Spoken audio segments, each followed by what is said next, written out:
Hello, welcome back. My name is Daniela and today we will be going through my best books of 2023. But Daniela, it's like May. I know, I'm late. Better late than never. I'm gonna go through from my number 10 spot to my number 1 spot. I have tried to order these. It was very difficult though. I've done the best I can. But at number 10, we have Daisy Jones and the Six by Taylor Jenkins Reid. I listened to this on audiobook. I really highly recommend the audiobook. It had a full cast narration. It was really good. Daisy Jones is a fiction, but it feels like it's based on real people. It's based in I think it's the 60s, and we're following this band that has broken up. We have someone that is interviewing different members of the band. So we kind of go back to the start of how the band got together and we go through their entire career up until it ended via this interview process with the band members. And so you get different perspectives from different band members, and it's quite funny in parts because you'll have one band member bragging about something and then you'll have another band member saying, yeah, no, that didn't happen.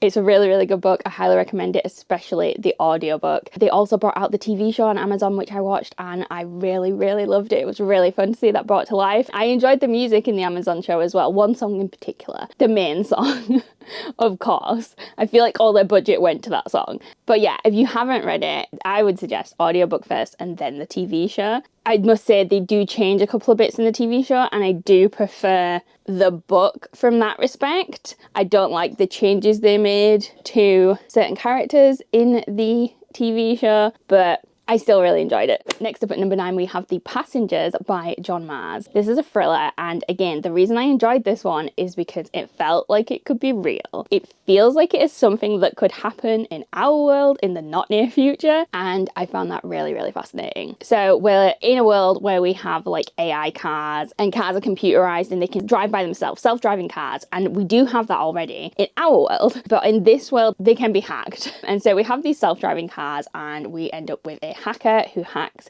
a bunch of self-driving cars all on the same day. And so we have different people in each of those cars, and this hacker, he streams it all to social media. So we have the social media and the online aspect. Throughout the book, the hacker's revealing secrets about each of these individuals. So you have the online social media presence, and you have this whole cancel culture and the baying for blood side of social media. And then you have the other side of social media where it's this is wrong, this shouldn't be happening. It's frustrating and it can get very annoying because of how realistic it feels, but it was really fast-paced, fascinating all the way through because you're going through each of these characters and you're finding out their secrets. It's oh my gosh, what's the next secret going to be? What's going to happen to this character? There is that high threat level throughout the book as well because of decisions the hacker is making and pulls the hacker is putting on social media. I do recommend the audiobook for it. I haven't physically read it, but I really did enjoy that audiobook experience. And again, I think that was another one where it had a full cast. Next up at number 8 is A Curse for True Love by Stephanie Garber. This is the third book in the Once Upon a Broken Heart trilogy. I did read the whole trilogy last year. I think I picked the third book because of the bridge scene with Jax. From memory, that's why I picked the third book. It was the bridge scene because that scene was everything. And I just wanted so much more of that, and we didn't really get it. I'm a bit disappointed, but I absolutely love Jax as a character. If you haven't read Once Upon a Broken Heart, I do recommend reading Caraval first because that is the series that Jax first appears in. But then if you love Jax as a character, which I do, Once Upon a Broken Heart, if you need more Jax, it has Jax's kind of backstory in there. It wasn't as exciting as I wanted it to be. I did mainly read it for that character, and I feel like if it hadn't been that character, I may have DNF'd after the first book. I'm not sure. I just love Jax as a character, and therefore that is why this book is in my top 10. At number 7, we have The 5 People We Meet in Heaven by Mitch Albom. This is quite a short book, and I really enjoyed it. Mitch Albom does a depiction of what the afterlife is in this book, and the way it works is you meet 5 people. It could be any 5 people that you've ever interacted with that you don't even remember interacting with. It could be such a small interaction, but you meet these 5 people and they tell you how you affected their life. And I just really enjoyed it, and I really enjoyed that idea of when you die, you go and meet 5 people. I thought it was a really interesting concept. I really like how it was written. It was very emotive, and it did make me cry a little bit. Just a little bit at the end. I liked the ending. It was very nice. At number 6, we have Still Beating by Jennifer Hartman. This was my first ever dark romance book. I have tried others since, and I have not enjoyed any as much as I enjoyed this one. Please check your trigger warnings before reading this book if you have any triggers. But in this one, we follow 2 characters mainly.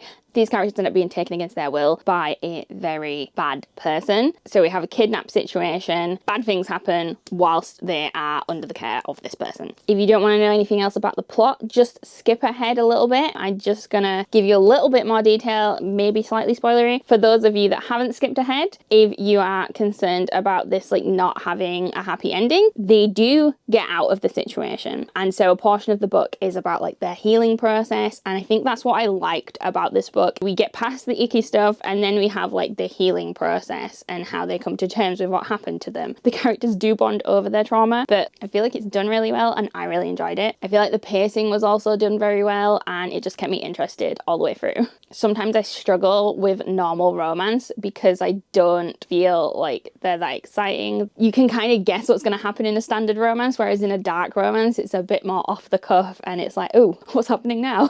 I just feel like it's a little bit more interesting, especially for my brain. Now on to the top 5 books. Number 5 was Project Hail Mary by Andy Weir. I absolutely loved this. I didn't think I was a massive fan of sci-fi, but in hindsight, I have actually read quite a lot of sci-fi now. I've continued to read more sci-fi in 2024 because of Project Hail Mary. It's fast-paced. It is about a man who wakes up in a spaceship and he does not know where he is. He doesn't know why he's there and he cannot remember who he is. So we go through the motions with this character as he tries to figure out what on earth is going on and where he is and why he's there. And it's just a really, really good book. There is a lot of science in there, but I feel like it's explained really, really well. And he might go into quite a lot of detail with like equations and information, but he always kind of dumbs it down for you what that means for the character and the situation that he's in. And I just really, really enjoyed it. There is a twist about halfway through, which just was the best thing ever. I'm not going to tell you anything else about it because I feel like this is one that's really great to go in blind, but this book was just super enjoyable. I buddy read it with Andy and I do recommend buddy reading it so that you can talk about it afterwards because it's just such a fun read. It keeps you on your toes. It has great twists. It has great themes. I just really enjoyed it. It's one of my favourite sci-fis I've ever read. If I was going to tell you to read a sci-fi, this is the one. This is the one. Please read Project Hail Mary. At number 4, we have A Monster Calls by Patrick Ness. I read this right at the end of 2023. It was the last book I read and it was a 5-star read. Again, this is another one where I don't really want to tell you much about it, but if you have any triggers to do with family illness, you might want to pass on this one. I really loved this book. It was interesting all the way through. I love how it's very real, but it also has this magical element to it. And obviously we're looking at it through the eyes of a child. I got near the end of this book and I was sobbing and I literally got to a point where I couldn't turn the page. I preemptively started sobbing and I can't even think about it now. I'm welling up even thinking about it, but this was a really good book. I can't say anything else about it. I don't want to spoil it. This isn't one where I think you should go in completely blind. Check your triggers if you want to. It's really, really good. And I think it's another one that's actually quite short. I think it's under 300 pages. Now we get to the top 3 books. At number 3, I have A Psalm for the Wild Built by Becky Chambers. This is a very short novella again. It's amazing how many of these are actually like really short books and they have such a kick to them. A Psalm for the Wild Built is based in a world where there used to be robots and humans relied very heavily on technology, and then it got to a point where the robots got so intelligent that they were like kind of their own people, and so the robots and the humans decided to part ways. The robots kind of went out into the wilds and the humans kind of stayed in their little built up places. You're following a monk who is starting to feel like they've kind of lost their purpose in life. They don't know where they're going. They don't know what they're doing with life, and they decide to go out on an adventure into the wilder areas, which normally humans do not go. And they come into contact with a robot who has actually been sent by the robots to go and find the humans. They kind of team up. So it's kind of this philosophical journey, I guess, where they're kind of experiencing how each other works and they ask each other a lot of questions. And it's this really nice insight into like humans and our feelings and why we feel the way we feel about certain things like work and life, and how we don't have to feel a certain way. It came into my life at a time that I really, really needed that book, and the message was so perfect. It did make me cry. It just has like the most perfect ending. I could read it again. It felt so therapeutic for me to read that book. Even now, thinking about it, it's still like, I just want to cry. But in a good way. It was like a relief cry. It was a good cry. We're now on to second place of my top 10 books of 2023. And the books that came in second are Six of Crows and Crooked Kingdom. Did I cheat? Yes. Did I put 2 books in at number 2? Yes, I did, because these are a duology and they are perfect. This is a YA fantasy duology and it's set in Lee Barduga's Grishaverse universe. You do not have to read the Shadow and Bone series to read the Six of Crows duology, but I found it helpful just because it gives you a bit more background about the magic systems in place. I didn't enjoy the Shadow and Bone trilogy so much, but I had also watched some of the Netflix show before I started reading them, and they pretty much follow them mainly to the letter until towards the end. You could watch season 1 of Shadow and Bone on Netflix to get a grasp of the magic system before reading Six of Crows rather than reading the books. Do not watch season 2 because there are spoilers in season 2. Also, I always feel like it's kind of fun to like get your own idea of the characters before you do watch a movie or a TV show. In Six of Crows, we follow this group of young people and they end up being enlisted to carry out this heist at this maximum security prison. And they have to get into this prison,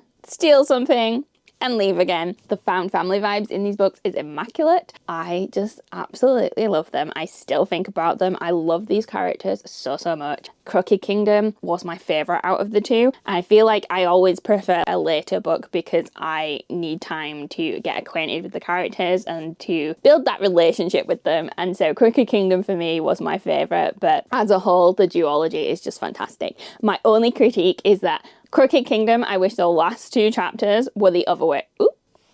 I wish the last 2 chapters were the other way around, but I absolutely loved them. They were fantastic. They were really fun. They were fast paced. The attachment you get with the characters, like, I absolutely love these characters and I love this duology. I highly recommend it. Do not be put off by the fact that it is YA. I feel like it doesn't read that young. I feel like it's written really well. It's popular for a reason. And finally, my top book for 2023, there is a slight hint upon my head, is Kingdom of Ash by Sarah J. Maas. This is the final book in the Throne of Glass series. I'm sorry, it had to be here. I love it. I love this series. This is one of my favourite series. This book was fantastic. It was everything I could have wanted. It was heartbreaking. It was exciting. There was more twists. I can't believe she got more twists in there, but she did. I love the characters in this book so much. Obviously, I'm not going to spoil that book for you, so I will tell you a little bit about Throne of Glass. We follow our main character who has been raised to be part of the Assassin's Guild. I recommend starting with the Assassin's Blade on your first read. I also recommend the tandem read. I did both of those and I do not regret them, and I literally cannot imagine having read it any other way. If I had not read Assassin's Blade first, I can't imagine feeling the way I felt throughout the next several other books. You need to read Assassin's Blade first. Something happens in Assassin's Blade and it is called back to and referenced so many times over the next several books, over and over and over. Please read it first. I don't care what anyone else says. Read it first. It is a fantasy series. There are twists galore all the way through it. It is fantastic. Kingdom of Ash fell just short of perfection for me. I needed one more scene. Please tell me that you left that scene out because you're going to write me a whole book. My favourite character from the whole series is Manon, and I cannot believe how late she comes into the series because I cannot breathe when I read Manon scenes. I just love her so much. Kingdom of Ash is very emotional. If anyone else starts talking about things that happen in that book, I'm like straight up welling up. I cannot even think about some of the scenes in these books without getting emotional. And I couldn't not give the finale the top spot on my top reads of 2023. Although it was very late, I hope you enjoyed this video. If you did, as always, please give it a big thumbs up and subscribe to the channel if you haven't already. And I will see you next time.